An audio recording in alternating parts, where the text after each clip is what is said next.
It's Spooktober, everyone, and what better way to celebrate than with a spooky video game related topic I'm sure some of you might be familiar with. I'm Hero Shade, and I'm here to talk about the binge round creepypasta, otherwise known as Haunted Majora's Mask. Now some of you might be thinking, what's there left to talk about it? Plenty of other YouTubers have already covered it in verbose detail, and around the time it was popular there were tons of internet memes surrounding it, and you just couldn't get people to shut up about it.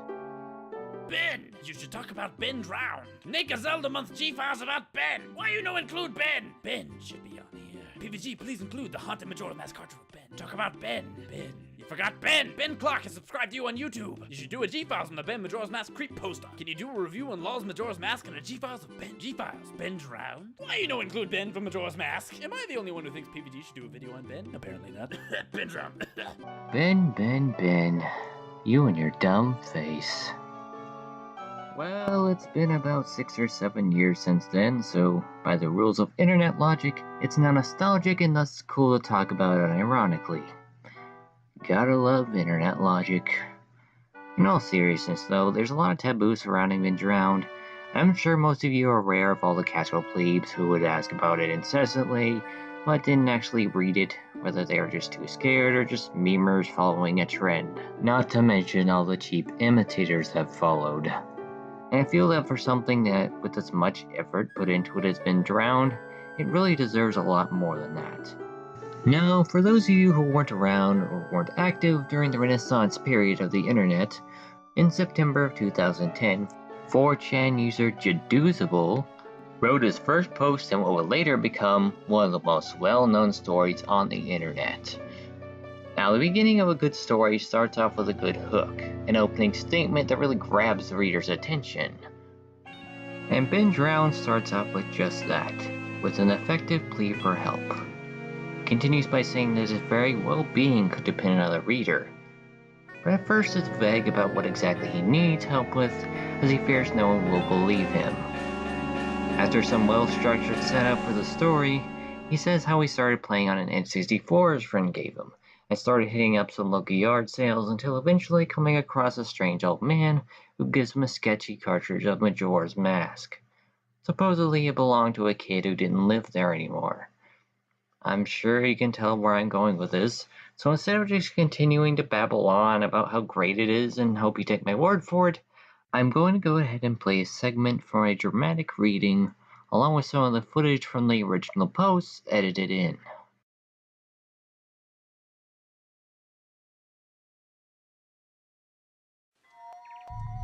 Where I was ported to filled me with the most intense sense of dread and impending fear I had ever experienced. The only way I could describe the way I felt is having this feeling of inexplicable depression on a profound scale.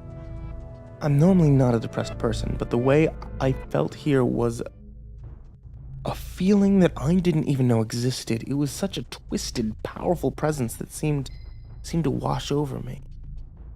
I appeared in some kind of weird Twilight Zone version of Clocktown. I walked out of the clock tower as you normally do when you first start day one, only to find that all the inhabitants were gone. Usually with the fourth day glitch, you can still find the guards and the dog that runs around outside the tower. This time they were all gone. What replaced them was the ominous feeling that there was something out there, in the same area as me, and that it was watching me. I had 4 hearts to my name and the hero's bow, but at this point I wasn't even considered for my avatar. I felt that I personally was in some kind of danger. Perhaps the most chilling thing was the music. It was the Song of Healing, ripped straight from the game itself, but played in reverse. The music got louder, building up so as if you should expect something to pop out at you, but nothing ever did. The constant loop began to wear on my mental state. Every now and then I would hear the faint laugh of the happy mask salesman in the background, just quiet enough so that I wasn't sure if I was hearing things, but just loud enough to keep me determined to find him. I looked in all 4 zones of Clocktown only to find nothing, no one. Textures were missing. West Clocktown had me walking on air. The entire area felt broken. Helplessly broken, as the reverse Song of Healing repeated for what must have been 50 times. I just remember standing in the middle of South Clocktown, realizing that I had never felt so alone in a video game before. As I walked through the ghost town, I don't know whether it was the combination of the out-of-place texture and the atmosphere and the haunting melody of the once peaceful and soothing song being butchered and distorted, but I was literally on the verge of tears, and I had no idea why. I hardly ever cry. Something had gripped me here, and this powerful sense of depression that it was both foreign and crippling. So the footage I just showed was one of several videos of the footage he recorded, which existed to add another layer to the story. Not only does it provide some haunting imagery, hell, normal Majora's Mask is already creepy enough, it also adds more substance to the story and makes it feel more authentic. Even without the footage, the written portion holds up on its own. The attention to detail is astounding. For example, towards the beginning, before any of the conflict starts, the main character comes across some paintings that are very similar to Rorschach ink blots. He notes how one of them looks a lot like Majora's Mask, but dismisses it as him subconsciously projecting what he secretly wants onto it. If you know what happens later, this is some pretty clever foreshadowing. It also sort of adds this psychological thriller aspect to it that's present throughout the rest of the story. And the main character, unlike the many knockoffs that come after it that are dumber than a bag of bricks, is really clever and actually tries turning the game off. Multiple times, in fact. Not only that, but he also tries things like trying to kill himself in a launcher pool to reload the area, or using the 4th day glitch. He does go over these briefly for anyone who hasn't played the game, but a fan of the Zelda games will recognize them and appreciate them even more. After all, he pays homage to the game in many ways. There's a constant feeling of dread is present throughout Majora's Mask. The freaking moon is always hanging overhead as a constant reminder. Even in moments of comic relief, it's always there. Jaduzable adapts this feeling well into his own story. Even when it seems like nothing is happening, there will always be something that's a little off in the videos if you pay enough attention. And there are a lot of subtle hints sprinkled throughout the written portions I didn't catch on my first reading. Later on, it's heavily implied that the original owner of the cartridge, Ben, had died in an accident involving drowning, and that some malevolent force from inside the game had something to do with his death, and now both are being trapped inside. The evil one took his name, calling himself Ben, spelled in all caps, and the main character assumes it did so in its own twisted sadism. This kind of mirrors how Majora took over Skull Kid to the mask to inflict misery on the inhabitants of Termina, the same way Ben influenced, Ben in order to antagonize and torment the main character. And it's probably a bit of a stretch, but I'd even go as far as saying that Ben Drown is written very similarly to the suspense and rising action of an Edgar Allan Poe short story, and Majora's Mask draws a lot of parallels with Poe's Mask of the Red Death, whether intentional or not, so it all kind of comes full circle. It's just little things like this that take the game into account that almost make it a story within a story. And it gets really exciting later on when it starts to have a series of journal entries. There's a time where we would post segments of his story daily, and it kept the readers on the edge of their seats in anticipation for what was going to happen next. It really adds a layer of drama as the tension builds, as with each post the main character seems more panicked and desperate. It's almost like you're there experiencing it with him. And he never cheaply reuses any of the same scare tactics. There's always something different that happens, so you never really know what to expect with the exception of 2 things. First, there's the Elegy of Emptiness statue.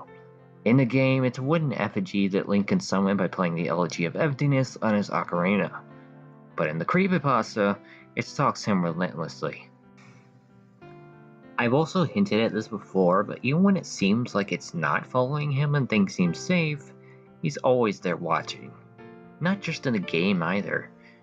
He always catches flashes of it in the corner of his eye, or when he's scrolling down on a website, and it appears to him in his nightmares. He can always feel it watching him, so he's never truly alone.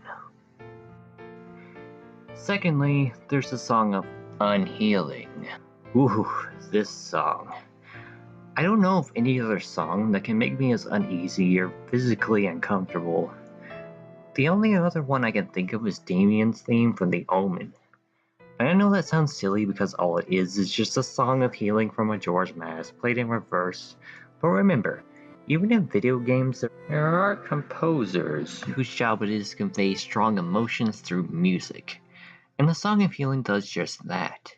It's a very relaxing song that conveys a feeling of spiritual healing, which is what it does in the game. The Song of Unhealing, as the name would imply, has the opposite effect.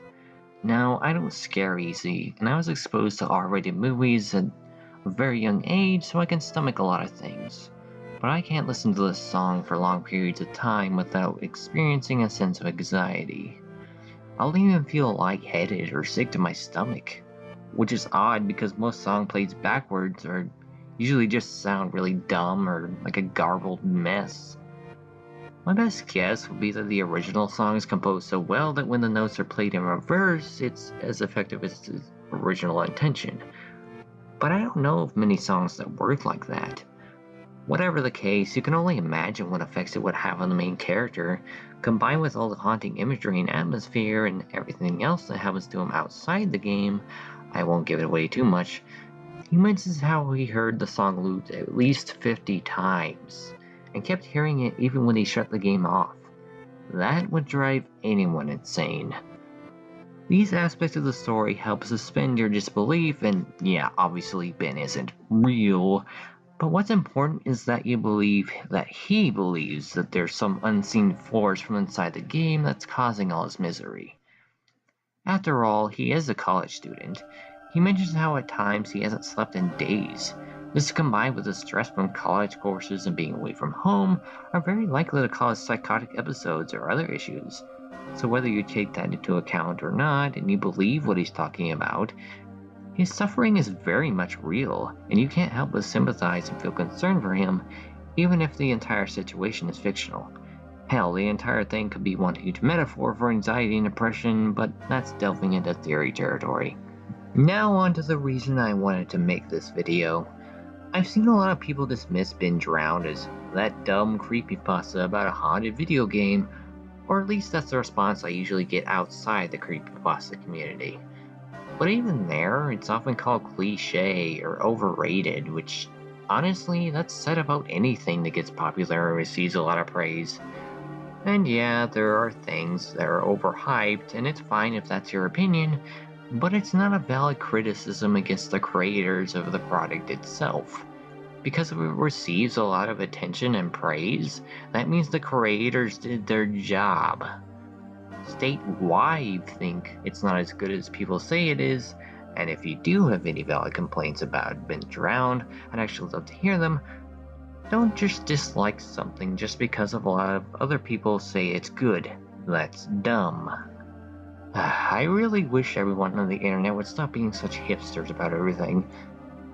Yeah, you can make the argument that it got a lot of overexposure that may have ruined the experience for some people and took the attention away from other good creepypastas like the SCPs or Abandoned by Disney, but at least it was overexposure for a creepypasta that was actually good, unlike overexposure to the lame and soulish jump scare pseudo-horror the kids are into nowadays. And yeah, about that cliche statement. Sure, sketchy old man, bootleg cartridge with the title written in marker, the oddly specific time intervals, and who can forget the good old, it started out normal until some spooky stuff happened, but I thought it was a glitch cliche. Yeah, it's all here. But it honestly astounds me that most people tend to forget the time this was written. There's a video where Jaduzible does a Q&A which he talks about how he came up with a concept for the story. He said the idea of a haunted or possessed game was still relatively new at the time, so I ask you, how can it be cliche if it was an original idea for the time it was written? That's like blaming Bram Stoker for all the monster movie cliches in the Hotel Transylvania series. There were legitimate plot points in the original story. It wasn't until everyone saw what they were doing, copied it, and ran it into the ground that it became a cliche. To bring this back to Zelda, it's like Z targeting in Ocarina and Majora's Mask. Nintendo was one of the first to do it. Then every other 3D action game added something similar in their games because it worked so well in the original, even though they may not have implemented it as well, and just because a game has a lock-on mechanic doesn't necessarily make it good, it's just expected. It's the same situation here. And you can't deny the huge impact it had on gaming in general. Because believe it or not, there actually weren't a lot of people back then who actually liked Majora's Mask. Or at least, not as many as there are now. They didn't like how different it was from other Zelda games, and the countdown timer turned a lot of people off. But then Ben Drown introduced a lot of new people to the game and got them interested. Whether Ben Drown was the reason for its rise in popularity in the early 2010s is up for debate, but it definitely got a lot of people talking about the game again, enough to warrant the 3DS remake, which is a pretty big deal. So those are my 2 cents on Ben Drowned. I hope I didn't come off as too much of a pretentious asshole, and I know the whole thing is really long and wordy, but I just had a lot to say. But if you did happen to like what I said, feel free to subscribe or even just leave a like or comment.